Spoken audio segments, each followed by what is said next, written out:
आमच्या गावात पण एवढा जुना इतिहास दडलेला असेल हे मला कधीच वाटलं नव्हतं. तर हाय गाईस, आज आम्हाला जायचं होतं आमच्या गावातील निळकंठेश्वर मंदिरात. हा आहे आदित्य, माझ्या आत्याचा मुलगा. आता मग आम्ही निघालो होतो मंदिराकडे. सगळ्यात आधी देवासाठी कळशामध्ये पाणी भरून घेतलं. हा मंदिरातील विशाल असा घंटा.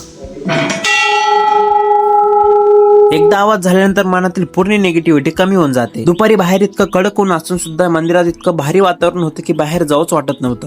आता आम्ही आलो आमच्या गावातील शनिदेवाच्या मंदिरात. शनिदेवाचं मंदिर कधीही 4 भिंतीच्या आत नसतं. या मंदिराला दरवाजाही नसतो, पण या गेट मधून येणं पण अवघड होतं. इथं आल्यानंतर समजलं की काही दगड फक्त उभे नसतात, तर ते इतिहास जपून ठेवतात. तुमच्या गावात पण असा इतिहास आहे का? कमेंट मध्ये नक्की सांगा. आता शनिदेवातील मंदिरात दर्शन झालं होतं. आता जायचं होतं घरी. घरी आजपासून शेतीची कामं सुरू झाली होती. कपाशी लावण्यासाठी हे तासं करून ठेवण्याचं काम चालू होतं. मला असं काम होतं की बांधावरची जितके पण काट्यांची झाडं असतील ते मला कापायची होती. आपण शेतात काम करत असताना जॉली पण तिथं हजर राहतोच. तर मित्रांनो, मी असे व्लॉग बनवत राहतो. तर आपल्या व्लॉगला कमेंट आणि लाईक नक्की करत जा, यामुळे मला मोटिवेशन मिळतं. काही व्हिडिओ सजेशन असतील तर कमेंट मध्ये नक्की सांगा. चला तर मित्रांनो, भेटूया पुढच्या व्लॉग मध्ये. धन्यवाद.